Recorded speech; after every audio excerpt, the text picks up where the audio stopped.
मित्रांनो नमस्कार, मी श्रीकांत देशपांडे. डिजिटल विज्ञान या आपल्या यूट्यूब चॅनलमध्ये तुम्हा सर्वांचं स्वागत. विद्यार्थी मित्रांनो, आपली SSC बोर्ड परीक्षा जवळ येत आहे आणि तुम्ही तुमचा अभ्यास चांगल्या प्रकारे सुरू केला असेलच. तुमच्या याच अभ्यासाला अधिक परिणामकारक बनवण्यासाठी तुम्हाला अधिक प्रॅक्टिस पेपर्स म्हणजेच सराव चाचण्या सोडवणे आवश्यक आहेत. आणि यासाठीच आपण आपल्या चॅनेलवर सराव परीक्षांचे व्हिडिओज अपलोड करत आहोत. त्याच्या या व्हिडिओमध्ये आपण इयत्ता 10वी विज्ञान भाग 1 या विषयातील इयत्ता 10वी विज्ञान आणि तंत्रज्ञान भाग 1 या विषयातील सराव परीक्षा क्रमांक 4 याविषयी माहिती मिळवणार आहोत. म्हणजेच पूर्ण 40 गुणांची प्रश्नपत्रिका त्यांच्या उत्तरांच्या स्पष्टीकरणासह आपण अभ्यासणार आहोत. तर मित्रांनो, या अगोदर आपण एकूण 3 सराव परीक्षा आपल्या चॅनेलवरती अपलोड केलेल्या आहेत. त्या तिन्ही चाचण्यांची परीक्षांची लिंक मी या व्हिडिओच्या डिस्क्रिप्शनमध्ये दिलेली आहे. तुम्ही ते देखील व्हिडिओ एकदा नक्की पाहून घ्या. मित्रांनो, सराव परीक्षा किंवा सराव चाचणी सोडवण्याचे अनेक फायदे आहेत. त्यामध्ये तुम्हाला एक गोष्ट लक्षामध्ये येईल की आपल्या हे कृतीपत्रिका किंवा प्रश्नपत्रिकेचा फॉर्मॅट कशा प्रकारे आहे, किती प्रश्न आहेत, कोणता प्रश्न किती मार्कांचा आहे किंवा कोणत्या प्रश्नामध्ये कशा प्रकारचे मुद्दे किती मार्कांसाठी विचारले जातात. त्याचबरोबर तुम्हाला या व्हिडिओमध्ये प्रत्येक उत्तर लिहित असताना त्या उत्तराचं गुण विभाजन कसं आहे त्याची देखील माहिती मी सांगणार आहे. त्यामुळे या व्हिडिओमध्ये तुमचे बरेचसे प्रश्न क्लिअर होणार आहे. त्यामुळे मित्रांनो, चला तर व्हिडिओला सुरुवात करूया. तर यातील पहिला प्रश्न आहे तो म्हणजे प्रश्न पहिला अ. योग्य पर्याय निवडून खालील प्रश्नासमोर योग्य पर्याय क्रमांक लिहा. तर प्रश्न पहिला अ यामध्ये केवळ आणि केवळ रिकाम्या जागा भरा हाच प्रश्न प्रकार येत असतो मित्रांनो. तर यामध्ये एकूण आपल्याला 5 उपप्रश्न विचारले जातात. प्रत्येकी एक उपप्रश्न हा 1 गुणांचा आहे. त्यामुळे प्रश्न पहिला अ हा पूर्णपणे 5 गुणांसाठी असेल. तर यातील पहिला उपप्रश्न आहे तो म्हणजे इका बोरॉन या मूलद्रव्यास मेंडेलिव्हच्या आवर्त सारणीत नंतर टिंबटिंब असे म्हटले गेले. तर याचे 4 पर्याय दिले तर अ गॅलियम, ब स्कॅन्डियम, क जर्मेनियम आणि शेवटचा पर्याय ड तो म्हणजे मॉलडिनम. तर याचं योग्य उत्तर असेल मित्रांनो स्कॅन्डियम. त्यानंतर पुढे अपवर्तन क्रियेत हवेतून काचेत तिरकस मार्गाने जाणारा प्रकाश किरण त्याचं पुढे काय होत असेल. खाली 4 पर्याय दिले तर पहिला पर्याय स्तंभिकेकडे झुकतो, दुसरा पर्याय स्तंभिकेपासून दूर जातो, तिसरा पर्याय स्तंभिकेला लंब असतो आणि शेवटचा पर्याय स्तंभिकेला समांतर असतो. तर यातील आपल्याला योग्य पर्याय निवडायचा आहे. प्रश्न काय की अपवर्तन क्रियेत हवेतून काचेत तिरकस मार्गाने जाणारा प्रकाश किरण हवेतून जात आहे. म्हणजेच या ठिकाणी विरळ माध्यमातून ज्यावेळेस प्रकाश किरण काचेमध्ये किंवा घन माध्यमामध्ये जात असतो त्यावेळेस तो स्तंभिकेकडे झुकत असतो. त्यामुळे याचं योग्य उत्तर असेल मित्रांनो योग्य पर्याय क्रमांक आहे अ आणि योग्य उत्तर असेल तो प्रकाश किरण स्तंभिकेकडे झुकतो. त्यानंतर पुढे जाऊया. कॉपर सल्फेटच्या पाण्यातील द्रावणात ठेवलेल्या लोखंडी खिळ्यावर तांबूस तपकिरी हा टिंबटिंब असतो. हा रंग कशाचा असतो तो आपल्याला सांगायचा आहे. पहिला पर्याय तो म्हणजे Cu2O म्हणजे कॉपर ऑक्साईड. त्यानंतर दुसरा पर्यायामध्ये देखील CuO हे देखील कॉपर ऑक्साईड आहे. त्यानंतर क कॉपर आणि शेवटचा पर्याय ड म्हणजे कॉपर सल्फाईड. त्यातील योग्य उत्तर असेल तो म्हणजे कॉपर. त्यानंतर पुढे जाऊया. जांभळ्या प्रकाश किरणाची तरंग लांबी टिंबटिंब असते. खाली पर्याय दिले तर 700 नॅनोमीटर, 400 नॅनोमीटर, 250 नॅनोमीटर आणि 930 नॅनोमीटर. त्याचं योग्य उत्तर असेल मित्रांनो 400 नॅनोमीटर ही जांभळ्या प्रकाश किरणाची तरंग लांबी असते आणि 700 नॅनोमीटर ही लाल रंगाची तरंग लांबी असते. पुढे जाऊया. वाहकात प्रवर्तित झालेल्या विद्युतधारेची दिशा टिंबटिंब याने मिळते. खाली काही नियम दिलेले आहेत. पहिला पर्याय फ्लेमिंगच्या डाव्या हाताचा नियम, दुसरा पर्याय फ्लेमिंगचा उजव्या हाताचा नियम, तिसरा पर्याय ओहमचा नियम, चौथा पर्याय कुलोमचा नियम. त्याचं योग्य उत्तर असेल मित्रांनो फ्लेमिंगचा उजव्या हाताचा नियम. तर याच्या मदतीने आपण वाहकामध्ये प्रवर्तित झालेल्या विद्युत धारेची दिशा शोधू शकतो. पुढे जाऊया. प्रश्न पहिला ब हा देखील आपल्याला एकूण 5 गुणांसाठी असेल. यामध्ये देखील छोटे छोटे वेगवेगळे 5 गुणांचे प्रश्न 5 उपप्रश्न विचारले जातात. प्रत्येकी 1 गुणांचा हा उपप्रश्न असेल. तर खालील प्रश्नांची उत्तरे लिहा. पहिला प्रश्न उपप्रश्न गटात न बसणारा शब्द आपल्याला लिहायचा आहे. मुक्तपतन, वजन, गुरुत्वत्वरण आणि वस्तुमान. त्याचं योग्य उत्तर असेल मित्रांनो वस्तुमान. कारण बाकी सर्व सदिश राशी आहेत आणि वस्तुमान ही एकच अदिश राशी आहे. त्यानंतर पुढे चूक की बरोबर ते लिहायचं आहे आपल्याला. तर विद्युतधारा निर्माण करण्यासाठी वापरण्यात येणाऱ्या उपकरणास जनित्र म्हणतात. तर हे विधान पूर्णपणे बरोबर आहे. त्यामुळे उत्तर द्यायचं आपल्याला, हे विधान बरोबर आहे. त्यानंतर पुढे उपप्रश्न क्रमांक 3, खालील मूलद्रव्यांच्या क्रियाशीलतेचा क्रम चढत्या क्रमाने लिहायचा आहे आपल्याला. इथं काही मूलद्रव्ये दिले आहेत: कॉपर, सोडियम, लोह, पोटॅशियम, त्यानंतर पारा आणि कॅल्शियम. तर या ठिकाणी या दिलेल्या मूलद्रव्यांच्या क्रियाशीलतेच्या चढत्या क्रमानुसार आपल्याला सर्व मूलद्रव्यांची मांडणी करायची आहे. म्हणजे सर्वात अगोदर सर्वात कमी क्रियाशील मूलद्रव्य घ्यावं लागेल आणि त्यानंतर सर्वात शेवटी जो मूलद्रव्य येईल तो अतिशय अधिक क्रियाशील असेल. त्यानुसार आपण ही मांडणी केलेली आहे. तर सर्वात कमी क्रियाशील मूलद्रव्य असेल तो म्हणजे पारा, त्यानंतर तांबे, लोह, कॅल्शियम, सोडियम आणि पोटॅशियम. तर अशा प्रकारे आपण ही मांडणी केलेली आहे. त्यानंतर पुढचा प्रश्न आहे तो म्हणजे योग्य जोड्या जुळवा. या ठिकाणी अ गट दिलेला आहे. यामध्ये निकट दृष्टिता आणि दूरदृष्टिता अशा प्रकारचे दृष्टिदोष दिलेले आहेत. आणि ब गटामध्ये या दृष्टिदोषासाठी असणारे कारण दिलेले आहेत. तर यामध्ये आपल्याला निकट दृष्टितासाठी कोणतं कारण आहे हे याची आपल्याला योग्य प्रकारे जोडी जुळवायची आहे. तर यामध्ये निकट दृष्टितेसाठी योग्य जोडी आहे ते म्हणजे नेत्रभिंगाची अभिसारी शक्ती जास्त होणे. आणि यामुळेच अशा प्रकारचा दृष्टिदोष असणाऱ्या व्यक्तींमध्ये जवळची वस्तू मात्र त्यांना स्पष्टपणे दिसते, परंतु दूरची वस्तू त्यांना व्यवस्थित दिसत नाहीत. त्यामुळे दूरच्या वस्तूकडून येणारे प्रकाशकिरण हे या व्यक्तींच्या नेत्रपटलावर एकत्रित होण्याच्या ऐवजी हे नेत्रभिंग आणि नेत्रपटल यांच्या दरम्यान कुठेतरी तयार होतात. म्हणजेच प्रतिमा नेत्रपटलावर तयार होण्याच्या ऐवजी नेत्रभिंग आणि दृष्टिपटल यांच्या दरम्यान कुठेतरी तयार होत असते. त्यामुळे योग्य जोडी आहे ब, नेत्रभिंगाची अभिसारी शक्ती जास्त होणे. त्यानंतर दूरदृष्टिता ह्याच्या नावामध्येच ह्याचा अर्थ दडलेला आहे. म्हणजे ज्या व्यक्तींना दूरदृष्टिता हा दृष्टिदोष असतो त्या व्यक्ती जवळच्या वस्तू स्पष्टपणे पाहू शकत नाहीत, मात्र दूरच्या वस्तू मात्र स्पष्टपणे पाहू शकतात. त्यामुळे जवळच्या वस्तूकडून येणारे प्रकाशकिरण अशा व्यक्तींच्या नेत्रभिंगातून ज्यावेळेस दृष्टिपटलाकडे जात असतात त्यावेळेस प्रकाशकिरण दृष्टिपटलावर एकत्रित होण्याच्या ऐवजी दृष्टिपटलाच्या पाठीमागे एकत्रित होतात. त्यामुळे प्रतिमा दृष्टिपटलावर तयार होण्याच्या ऐवजी दृष्टिपटलाच्या पाठीमागे तयार होत असते. त्याचं कारण या ठिकाणी सांगितलेलं आहे की नेत्रभिंगाची अभिसारी शक्ती ही कमी होत असते. त्यामुळे बोर्ड परीक्षेमध्ये आपल्याला उत्तर लिहित असताना अस्तंभ आणि त्यानंतर त्यातील पहिला पर्याय निकट दृष्टिता हा शब्द आपल्याला लिहायचा आणि याचं ब स्तंभामधील योग्य उत्तर त्याच्या पुढे आपल्याला लिहायचं नेत्रभिंगाची अभिसारी शक्ती जास्त होणे. त्यानंतर दुसरा मुद्दा आहे दूरदृष्टिता हा शब्द इथे लिहायचा आहे आणि त्यानंतर याच्या समोरच नेत्रभिंगाची अभिसारी शक्ती कमी होणे हे उत्तर या ठिकाणी असं आपल्याला लिहायचं आहे. त्यानंतर पुढचा प्रश्न दुसरा अ या प्रकारामध्ये केवळ आणि केवळ शास्त्रीय कारणे लिहा या प्रकारचेच प्रश्न विचारले जातात. तर यामध्ये आपल्याला एकूण 3 उपप्रश्न विचारले जातात. त्यापैकी आपल्याला कोणते 2 उपप्रश्न सोडवायचे आहेत. प्रत्येकी उपप्रश्न हा आपल्याला 2 गुणांसाठी असतो. त्यामुळे हा एकूण प्रश्न 4 गुणांसाठी असेल. तर यातील पहिला उपप्रश्न प्रोपीन हे असंपृक्त हायड्रोकार्बन आहे. ह्याची कारणं द्यायची आहेत आपल्याला. तर प्रोपीन म्हणजेच CH3 CH दुहेरी बंध CH2. तर हे हायड्रोकार्बन असून त्यात कार्बन कार्बन असं दुहेरी बंध आहे आणि यातील 3 कार्बनपैकी 2 कार्बनच्या 4ही संयुजा एकेरी सहसंयुज बंधाने संपृक्त झालेल्या नाही आहेत. म्हणजे या ठिकाणी लक्षात घ्या या 2 कार्बनच्या 4ही संयुजा एकेरी सहसंयुज बंधाने संपृक्त झालेल्या नाही आहेत. मग कोणत्या बंधाने संपृक्त झालेले आहेत? म्हणजेच या ठिकाणी ह्या 2 कार्बनमध्ये दुहेरी सहसंयुज बंध आहे. म्हणूनच प्रोपीन हे असंपृक्त हायड्रोकार्बन आहे. पुढे जाऊया. विद्युत उपकरणे समांतर जोडणीत जोडणे घरगुती उपकरणं करता फायद्याचे असते. त्याचे फायदे आपल्याला लिहायचे.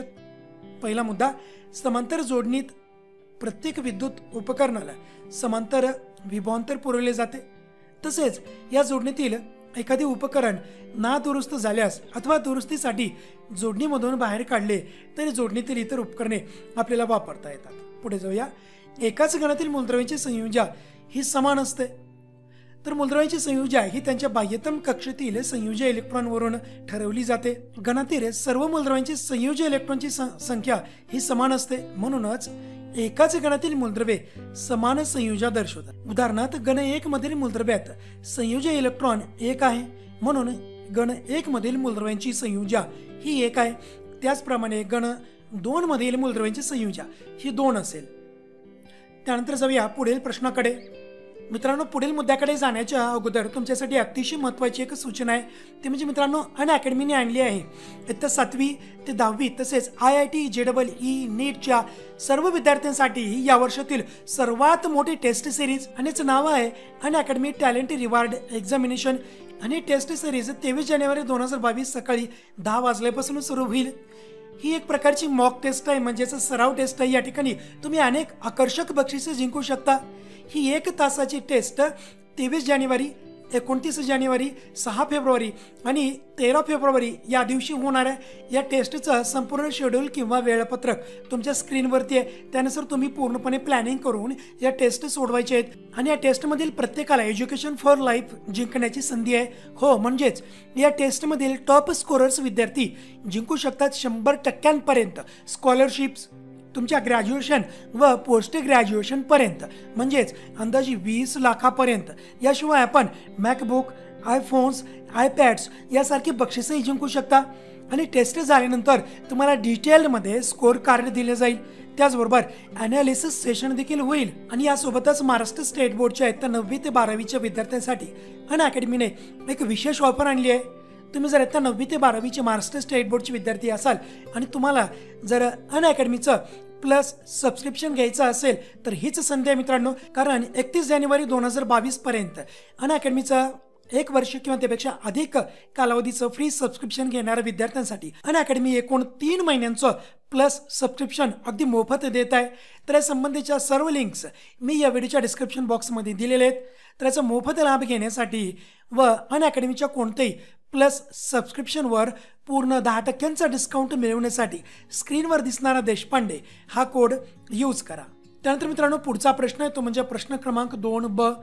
यामध्ये खालील प्रश्नाची उत्तरे लिहा असा प्रश्न आपल्याला विचारला जातो। तर यामध्ये एकूण 5 उपप्रश्न आपल्याला विचारले जातात। त्या 5 पैकी कोणते 3 उपप्रश्न आपल्याला सोडवायचे आहेत। प्रत्येक एक उपप्रश्न हा 2 गुणांसाठी असेल आणि त्यानुसार हा प्रश्न दुसरा ब आपल्याला एकूण 6 गुणांचा प्रश्न असेल। तर यातील पहिला उपप्रश्न, प्रकाशाच्या अपवर्तनाचे नियम आपल्याला लिहायचे आहेत। तर पहिला नियम, आपाती किरण व अपवर्तित किरण आपात बिंदूपाशी असलेल्या स्तंभिकेच्या विरुद्ध बाजूस असतात व ते तिन्ही म्हणजेच आपाती किरण, अपवर्तित किरण व स्तंभिका या एकाच प्रतलामध्ये असतात। हा झाला पहिला नियम, यासाठी आपल्याला 1 गुण मिळेल। त्यानंतर दुसरा नियम, दिलेल्या माध्यमांच्या जोडीकरता, म्हणजे या ठिकाणी उदाहरणामध्ये आपल्याला पुस्तकात जे उदाहरण दिले त्यानुसार येथे हवा व काच साइन आय व साइन आर यांचे गुणोत्तर स्थिर असते। म्हणजेच येथे आय हा आपाती कोण असून आर हा अपवर्ती कोण आहे। म्हणजेच या ठिकाणी लक्षामध्ये घ्या, साइन आय भागिले साइन आर बरोबर एन। तर हे एन काय असेल, त्या दिलेल्या माध्यमाच्या जोडीकरताचा अपवर्तनांक असेल। तर अशा प्रकारे आपण हे दोन्ही नियम लिहिल्यानंतर आपल्याला दोन्ही मार्क्स मिळतील। पुढे जाऊया, धातूची आम्लाबरोबर अभिक्रिया केली असता काय होते? उदाहरणासह स्पष्ट करा। इथे नेमकं कोणत्या धातूचं किंवा कोणत्या आम्लाचं उदाहरण घ्यायचंय हे आपल्याला सांगितलेलं नाहीये, त्यामुळे आपल्या मनानुसार आपण त्या धातूचं व आम्लाचं उदाहरण घ्यायचंय। तर आपल्याला तर माहितीच आहे मित्रांनो की धातूची विरल हायड्रोक्लोरिक आम्लाबरोबर किंवा सल्फ्युरिक आम्लाबरोबर ज्यावेळेस अभिक्रिया केली त्यावेळेस त्या ठिकाणी काय होतं, त्या धातूचं क्षार तयार होतं। म्हणजे जर आपण हायड्रोक्लोरिक आम्ल जर घेतलं तर त्या धातूचे क्लोराईड तयार होतील आणि सल्फ्युरिक म्हणजे H2SO4 सल्फ्युरिक ॲसिड जर घेतलं तर त्या धातूचे सल्फेट्स तयार होतील। काही जरी झालं तर त्या धातूचे क्षार तयार होतात व हायड्रोजन वायू बाहेर पडतो। एक उदाहरण घेतलं आपण, मॅग्नेशियमची विरल हायड्रोक्लोरिक आम्लाबरोबर अभिक्रिया केली असता त्या ठिकाणी हायड्रोजन वायू तयार होतो आणि त्या धातूचं म्हणजे मॅग्नेशियमचं क्लोराईड म्हणजे मॅग्नेशियम क्लोराईड तयार होतात। त्यानुसार आपल्याला अभिक्रिया देखील लिहायची आहे। तर मॅग्नेशियम अधिक 2HCl, तर या ठिकाणी मॅग्नेशियम क्लोराईड तयार होईल आणि हायड्रोजन वायू बाहेर पडेल। तर या ठिकाणी तयार झालेलं मॅग्नेशियम क्लोराईडचं हे क्षार असेल। पुढे जाऊया, चुन्याची निवळी दुधी होते ही रासायनिक अभिक्रिया संतुलित रासायनिक समीकरणासह स्पष्ट करा। आता आपल्याला माहिती आहे मित्रांनो की कॅल्शियम कार्बोनेटला ज्यावेळेस आपण उष्णता देतो त्यावेळेस त्याचे अपघटन होऊन कॅल्शियम ऑक्साईडची भुकटी आणि कार्बन डायऑक्साईड वायू हे दोन उत्पादित मिळतात. त्यामध्ये हे महत्त्वाचं उत्पादित आहे की कार्बन डायऑक्साईड. आता तयार झालेला कार्बन डायऑक्साईड वायू चुन्याच्या निवळीतून जर आपण प्रवाहित केल्यास चुन्याची निवळी दुधी बनते. हे सांगितलं नाही अभिक्रियेमध्ये प्रश्नामध्ये. पुढे काय मी आपल्याला स्पष्ट करण्याचं समीकरणासह म्हणजे ते कॅल्शियम कार्बोनेट ह्याला आपण उष्णता दिली आहे, तर कॅल्शियम ऑक्साईडची भुकटी शिल्लक राहील आणि कार्बन डायऑक्साईड वायू तिथं तयार होईल. आणि हाच कार्बन डायऑक्साईड वायू ज्यावेळेस आपण ह्या चुन्याच्या निवळीमधून प्रवाहित करू त्यावेळेस ही चुन्याची निवळी दुध्या रंगाची होते. या अगोदर ही चुन्याची निवळी रंगहीन असते. तर अशा प्रकारे आपण हे उत्तर लिहिलेलं आहे. पुढे जाऊया. खालील अभिक्रियेचे निरीक्षण करून खालील विचारलेल्या प्रश्नांची उत्तरे लिहा.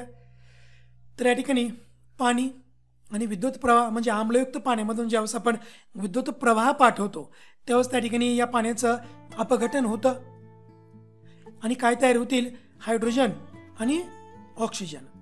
पुढे तर या ठिकाणी काय प्रश्न विचारलेत, अभिक्रियेचा प्रकार लिहा. तर ही अभिक्रिया कोणती आहे, अपघटन अभिक्रिया म्हणजे पाण्याचं विद्युत ऊर्जेच्या मदतीने आपण अपघटन केलेलं आहे. पुढचा प्रश्न विचारलेला आहे की अभिक्रियेच्या प्रकाराची व्याख्या लिहा.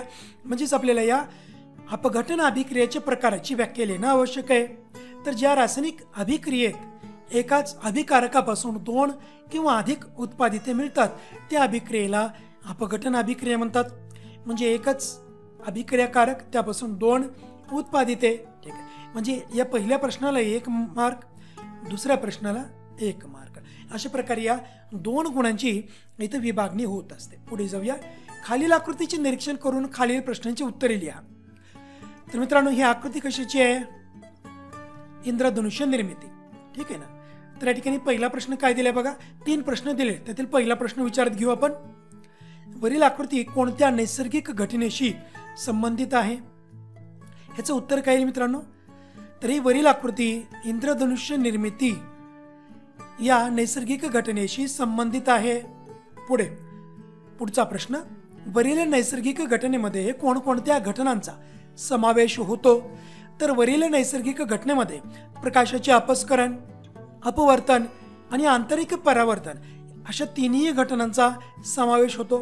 त्यानंतर तिसरा प्रश्न विचारलेला तो म्हणजे वरील नैसर्गिक घटनेमध्ये पाण्याचे थेंब कोणाप्रमाणे कार्य करतात किंवा कशाप्रमाणे कार्य करतात. तर या नैसर्गिक घटनेमध्ये पाण्याचे थेंब छोट्या लोलकाप्रमाणे, छोटा लोलक म्हणजे छोट्या प्रिझमप्रमाणे कार्य करत असतात. पुढचा प्रश्न क्रमांक 3, खालील प्रश्नांची उत्तरे लिहा. त्यामध्ये एकूण आपल्याला 8 उपप्रश्न विचारले जातात. तर 8 पैकी कोणते 5 उपप्रश्न आपल्याला सोडवायचे आहेत. प्रत्येकी 1 उपप्रश्न आपल्याला 3 गुणांसाठी असेल आणि असे 5 उपप्रश्न आपल्याला सोडवायचे आहेत. त्यामुळे हा प्रश्न क्रमांक 3 आपल्याला एकूण 15 गुणांसाठी असेल. दीर्घोत्तर प्रकारचा हा प्रश्न आहे. यातील पहिला उपप्रश्न न्यूलँडच्या अष्टकाचा नियम सांगून उदाहरणासह स्पष्ट करायचा आहे. आता या ठिकाणी जो आपण नियम लिहित आहोत ना ह्याच्यासाठी 1 गुण असेल आणि त्याचे स्पष्टीकरण त्याच्यासाठी आपल्याला 2 गुण असतील. तर नियम लिहूया आपण. मूलद्रव्यांची त्यांच्या अणुवस्तुमानांच्या चढत्या क्रमाने मांडणी केली असता प्रत्येक 8व्या मूलद्रव्याचे गुणधर्म हे पहिल्या मूलद्रव्याच्या गुणधर्माप्रमाणे असतात. हा झाला नियम. त्याचं उदाहरण आपल्याला स्पष्ट करायचं आहे. जसं सोडियम हे लिथियमपासूनचे 8वे मूलद्रव्य आहे आणि दोघांचे गुणधर्म एकसारखेच आहेत. त्याचबरोबर मॅग्नेशियमचे बेरिलियमशी साधर्म्य असून क्लोरीनचे फ्लोरीनसोबतच साधर्म्य आहे. आणि न्यूलँड्सने या सारखेपणाची तुलना संगीतातील अष्टकांशी किंवा सप्तकांशी ज्याला आपण सप्तसूर म्हणतो त्याच्याशी केलेली आहे. त्यानंतर जाऊया पुढील प्रश्नाकडे. पुढचा प्रश्न तो म्हणजे फरक स्पष्ट करा. विद्युत चलित्र व विद्युत जनित्र. त्यामध्ये सुरुवातीला घेतलं आपण विद्युत चलित्र आणि त्यानंतर मग पुन्हा विद्युत जनित्र.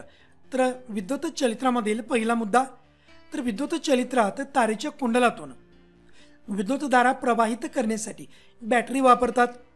तर विद्युत जनित्रामध्ये बॅटरीचा वापर होत नाही. दुसरा मुद्दा, यामध्ये विद्युतधारा वाहत असलेले कुंडल चुंबकीय क्षेत्रामुळे स्वतःच्या अक्षाभोवती फिरते आणि विद्युत जनित्रामध्ये येथे बाह्य बल लावून कुंडल चुंबकीय क्षेत्रात फिरवले असता त्याच्यात विद्युत विभवांतर व परिणामी विद्युतधारा निर्माण होते.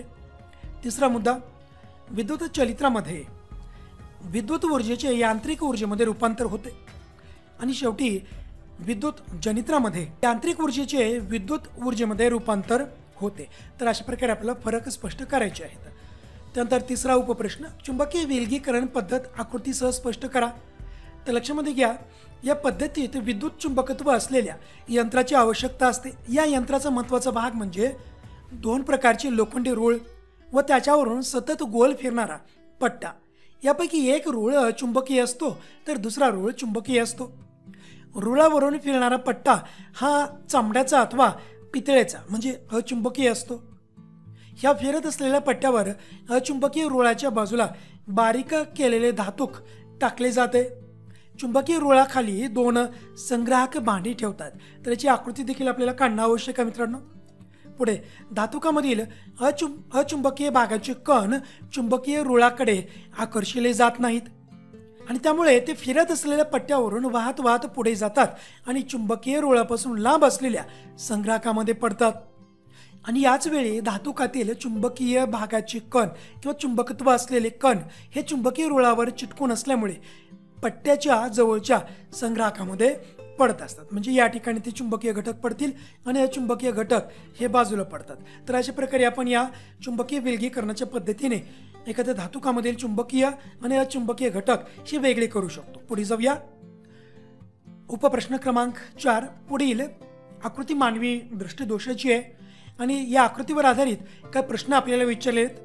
तर यानुसार खालील प्रश्नांची उत्तरे आपल्याला द्यायची आहेत. पहिला प्रश्न, एकूण 3 प्रश्नांची उत्तरे द्यायची आहेत आपल्याला. पहिला प्रश्न यामधील वरील आकृती कोणत्या दृष्टिदोषाची आहे? तर ही वरील आकृती दूरदृष्टिता या दृष्टिदोषाची आहे. त्यानंतर पुढचा प्रश्न काय, या दृष्टिदोषाची संभाव्य 2 कारणे आपल्याला सांगायची आहेत. तर दृष्टिदोषाची 2 संभाव्य कारणे. पहिलं कारण, डोळ्यातील पारपटल व नेत्रभिंग यांची वक्रता कमी झाल्यामुळे भिंगाची अभिसारी शक्ती कमी होते. त्यामुळे त्या व्यक्तीला दूरदृष्टिता हा दृष्टिदोष होत असतो. दुसरं कारण, नेत्रगोल उभट झाल्याने डोळ्याची भिंग व डोळ्यातील दृष्टिपटल यांच्यातील अंतर कमी होते. त्यानंतर पुढील प्रश्न, या दृष्टिदोषाचे निराकरण करण्यासाठी कोणते भिंग वापरतात? त्याचं उत्तर इथे दिलेले मित्रांनो. या दृष्टिदोषाचे निराकरण करण्यासाठी योग्य नाभी अंतर असलेला बहिर्वक्र भिंग वापरतात. त्यामुळे या ठिकाणी 3 प्रश्न विचारलेत.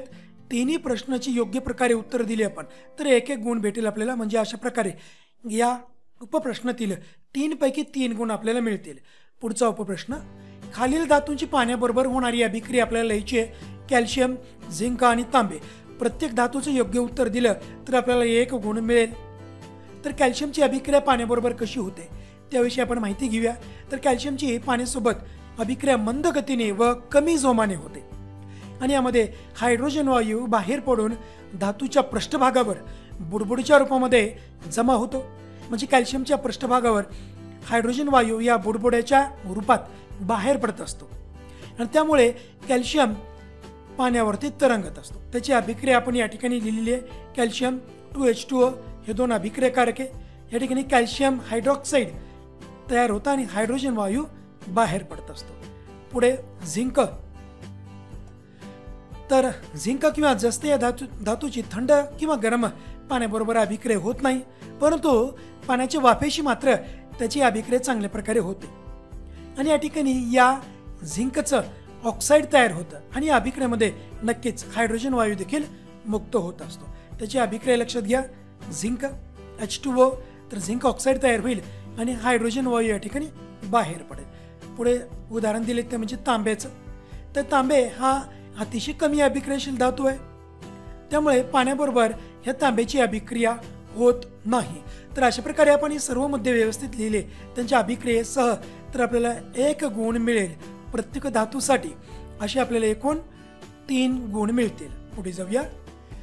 6वा उपप्रश्न, सोडियम हायड्रॉक्साईड पाण्यात मिसळणे व कॅल्शियम ऑक्साईड पाण्यात मिसळणे या 2 घटनांमधील साम्य व भेद हे आपल्याला लिहायचं आहे. सुरुवातीला आपण साम्य लिहूया आणि मुद्दा घेऊया सोडियम हायड्रॉक्साईडचा. आता सोडियम हायड्रॉक्साईड व कॅल्शियम हायड्रॉक्साईड हे दोन्ही पाण्यात वेगवेगळे मिसळले असतात. स्थायी रूपातील सोडियम हायड्रॉक्साईड पाण्यात विरघळते व ती उष्णता बाहेर टाकते. म्हणजे इथं ही उष्मादायी अभिक्रिया आहे आणि तापमानामध्ये देखील वाढ होते. ही अभिक्रिया उष्मादायी आहे. त्याचं समीकरण देखील आपण घेतलेलं आहे इथं. सोडियम हायड्रॉक्साईड पाणी, तर या ठिकाणी सोडियम हायड्रॉक्साईडचं जलीय द्रावण तयार होतं आणि उष्णता बाहेर पडते. कॅल्शियम ऑक्साईडचं काय होईल तर कॅल्शियम ऑक्साईडचे खडे पाण्यात मिसळले असतात. कॅल्शियम हायड्रॉक्साईड तयार होते व भरपूर प्रमाणामध्ये उष्णता देखील निर्माण होते आणि हे देखील उष्मादायी अभिक्रिया आहे. म्हणजेच या दोन्ही अभिक्रिया संयोग अभिक्रिया आहेत आणि या ठिकाणी एकच उत्पादित तयार होत आहे. त्याचबरोबर या ठिकाणी उष्णता देखील बाहेर पडत आहे. म्हणजे साम्य काय, संयोग अभिक्रिया आहेत, त्याचबरोबर इथं उष्णता बाहेर पडते म्हणजेच या उष्मादायी अभिक्रिया देखील आहेत. हे झालं साम्य. आता आपल्याला भेद सांगायचा आहे. तर सोडियम हायड्रॉक्साईडचे जलीय द्रावण तीव्र आम्लारी म्हणजे अल्क म्हणून ओळखले जाते, तर कॅल्शियम हायड्रॉक्साईडचे जलीय द्रावण सौम्य आम्लारी म्हणून ओळखले जाते. तर हा झाला भेद. म्हणजेच सोडियम हायड्रॉक्साईड तीव्र आम्लारी आहे आणि कॅल्शियम हायड्रॉक्साईड हे सौम्य आम्लारी आहे. तर अशा प्रकारे आपण 2 साम्य लिहिलेत. प्रत्येक साम्याला 1 गुण दिला जाईल आणि 1 भेद लिहिलेला आहे त्याला 1 गुण दिला जाईल. अशा प्रकारचं 3 गुणांचं हे विभाजन असेल. त्यानंतर 7वा उपप्रश्न, तांब्याचे नाणे सिल्वर नायट्रेटच्या द्रावणात बुडवले असता थोड्या वेळाने त्या नाण्यावर चकाकी दिसते, असे का घडते? त्याचबरोबर अभिक्रियेचा प्रकार सांगून रासायनिक समीकरण लिहा. तर तांब्याचे नाणे सिल्वर नायट्रेटच्या द्रावणात बुडवले असता जास्त क्रियाशील तांबे सिल्वर नायट्रेटच्या द्रावणातील कमी क्रियाशील अशा सिल्वरची जागा घेते. अशा रीतीने बाहेर पडलेल्या सिल्वरचा तांब्याच्या नाण्यावर थर जमा होतो, म्हणून थोड्या वेळाने सिल्वरची चकाकी त्या नाण्यावरती दिसते. तर त्याची अभिक्रिया देखील इथे दिलेली आहे. तर कॉपर प्लस सिल्वर नायट्रेट हे 2 अभिक्रिया कारके आहेत. ह्याच्यामध्ये अभिक्रिया होऊन काय होतं, कॉपर नायट्रेट आणि शेवटी सिल्वर तयार होतं. तर आपल्याला या अभिक्रियेचा प्रकार देखील सांगायचं आहे. तर याचा प्रकार काय, ही विस्थापन अभिक्रिया आहे. म्हणजे या ठिकाणी कमी अभिक्रियशील अशा या कॉपरची जागा या सिल्वरने घेतलेली आहे. त्याचं आपण समीकरण देखील लिहिलेलं आहे व त्याचा प्रकार देखील सांगितलेला आहे. त्यानंतर पुढे लघु परिपथन म्हणजे काय, त्याचे 2 परिणाम आपल्याला लिहायचे आहेत. लघु परिपथनाची व्याख्या लिहिल्यानंतर 1 गुण. तर त्याची व्याख्या घेऊया आपण. तर उघडी वीजयुक्त तार व उघडी तटस्थ तार परस्परांच्या संपर्कात आल्यास अथवा परस्परांना चिकटल्यास परिपथाचा रोध कमी होतो. म्हणजेच परिपथाचा रोध अतिशय कमी होऊन परिपथातून प्रचंड प्रमाणात विद्युतधारा प्रवाहित होते आणि या स्थितीस लघु परिपथन म्हणतात. आता या ठिकाणी काय काय होतं पहा, यावेळी प्रचंड प्रमाणामध्ये त्या वाहकामध्ये उष्णता निर्माण होते. ह्या त्याचे परिणाम लिहितोय आपण. आणि लघु परिपथनामुळे त्या ठिकाणी आगही लावू शकते. तर अशा प्रकारे आपण याचे परिणाम देखील लिहिलेले आहेत.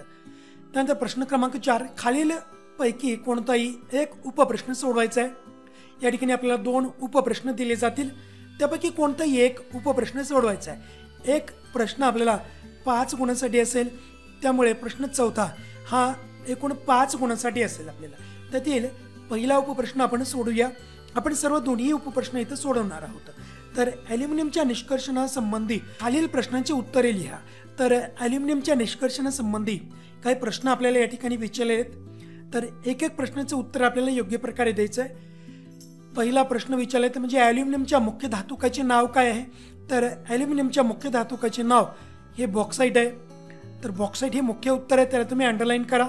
त्याचबरोबर अशा प्रकारचं बॉक्स जरी केलात तर हे योग्य असेल, जेणेकरून आपलं जे उत्तर आहे ते पटकन दिसेल, स्पष्टपणे दिसेल. त्यानंतर पुढचा प्रश्न विचारला म्हणजे बॉक्साईट म्हणजे काय? तर बॉक्साईट हे ॲल्युमिनियमचे मुख्य धातुक आहे. पुढचा प्रश्न, बॉक्साईटमध्ये कोणत्या अशुद्धी असतात? तर बॉक्साईटमध्ये वाळू म्हणजे सिलिका आणि आयर्न ऑक्साईड या बॉक्साईटमधील अशुद्धी आहेत. पुढचा प्रश्न, बेअरच्या प्रक्रियेतील पहिली रासायनिक अभिक्रिया रासायनिक समीकरणासह स्पष्ट करा. तर बेअरच्या प्रक्रियेमध्ये सर्वात आधी हे धातूक गोलाकार चक्कीमधून भरडून घेतली जाते. त्यानंतर या धातुकाला सारे संग्राहकामध्ये उच्च दाबाखाली 2 ते 8 तासापर्यंत कॉस्टिक सोड्याचे म्हणजे सोडियम हायड्रॉक्साईडच्या द्रावणाबरोबर जवळजवळ 140 ते 150 अंश तापमानावर तापवून त्याचं अपक्षालन केलं जातं. अपक्षालन म्हणजे त्याला भिजवून ठेवलं जातं. त्यानंतर बॉक्साईटमधील ॲल्युमिनियम ऑक्साईड सोडियम हायड्रॉक्साईडच्या जेली द्रावणात विरघळते आणि पाण्यात द्रावणी असे सोडियम ॲल्युमिनेट तयार होते. तर त्याची अभिक्रिया आपल्याला लिहायची आहे. तर इथं ॲल्युमिनियम ऑक्साईड, सोडियम हायड्रॉक्साईड किंवा कॉस्टिक सोडा म्हटलं याला. तर या ठिकाणी सोडियम ॲल्युमिनेट तयार होईल व पाणी तयार होईल. पुढचा प्रश्न विचारला आपल्याला यामध्ये की ॲल्युमिनियम हायड्रॉक्साईडपासून ॲल्युमिनियम मिळवण्यासाठी कोणती प्रक्रिया वापरतात. तर ॲल्युमिनियम हायड्रॉक्साईड जे आपल्याला मिळालेलं आहे अगोदरच्या प्रक्रियेमध्ये, तर हे ॲल्युमिनियम हायड्रॉक्साईड गाळून पाण्याने धुवून स्वच्छ करून कोरडे केले जाते. त्यानंतर 1000 अंश सेल्सिअसला तापवून आपल्याला त्यानंतर मग पुन्हा ॲल्युमिनियम मिळत असतो. त्यानंतर प्रश्न 4मधीलच जो एक दुसरा प्रश्न विचारलेला आहे ना ब, त्याची देखील माहिती आपण घेणार आहोत. परंतु बोर्ड परीक्षेमध्ये तुम्हाला प्रश्न 4मधील कोणताही एक उपप्रश्न सोडवायचा आहे. आपण इथे सरावासाठी म्हणून सर्वच प्रश्न सोडून घेत आहोत. तर हा प्रश्न कोणता आहे. नालकुंतलातून वाहणाऱ्या विद्युत धारेमुळे निर्माण होणारे चुंबकीय क्षेत्र आकृतीसह स्पष्ट करा. सुरुवातीला नालकुंतल म्हणजे काय त्याची व्याख्या लिहिणे आवश्यक आहे. तर विद्युत रोधक आवरण असलेली तांब्याची तार घेऊन कुंडलांची मालिका तयार केल्यास त्या रचनेस नालकुंतल असं म्हटलं जातं. तर या प्रकारची ही आकृती देखील आपल्याला काढणं आवश्यक आहे. त्यानंतर नालकुंतलातून विद्युत धारा गेल्यास चुंबकीय बलरेषांची निर्मिती होत असते या आकृतीमध्ये दाखवल्याप्रमाणे. नालकुंतलामुळे निर्माण होणाऱ्या चुंबकीय क्षेत्राचे सर्व गुणधर्म चुंबकपट्टीमुळे निर्माण होणाऱ्या चुंबकीय क्षेत्राच्या गुणधर्माप्रमाणेच असतात. नालकुंतलाचे एक उघडे टोक चुंबकीय उत्तर ध्रुव म्हणून तर दुसरे टोक चुंबकीय दक्षिण ध्रुवाप्रमाणे कार्य करते. या प्रकारे हे उत्तर ध्रुव आणि हे दक्षिण ध्रुव. नालकुंतलातील चुंबकीय बलरेषा एकमेकांना समांतर रेषांच्या स्वरूपामध्ये असतात. ह्या एकमेकांना समांतर आहेत. त्यानंतर पुढे चुंबकीय क्षेत्राची तीव्रता नालकुंतलाच्या आतील पोकळीत सर्वत्र सारखीच आहे. म्हणजे या ठिकाणी म्हणजेच नालकुंतलातील चुंबकीय क्षेत्र हे सर्वत्र एक समान असते. तर मित्रांनो अशा प्रकारे आपल्याला पूर्ण 40 गुणांची हे कृतीपत्रिका योग्य प्रकारे सोडवायची आहे. जर अशा प्रकारे तुम्ही सर्व प्रश्नपत्रिका किंवा कृतीपत्रिका योग्य प्रकारे जर सोडवली तर नक्कीच तुम्ही 40 पैकी कमीत कमी 39 अथवा 38 किंवा चांगल्या प्रकारे जर आपली तयारी असेल तर 40 पैकी 40 गुण नक्कीच मिळवू शकता. तर मित्रांनो अशाच प्रकारचे विज्ञान विषयक व्हिडिओज व शैक्षणिक अपडेट मिळवण्यासाठी नक्कीच आपल्या डिजिटल विज्ञान या यूट्यूब चॅनलला सबस्क्राईब करा. धन्यवाद.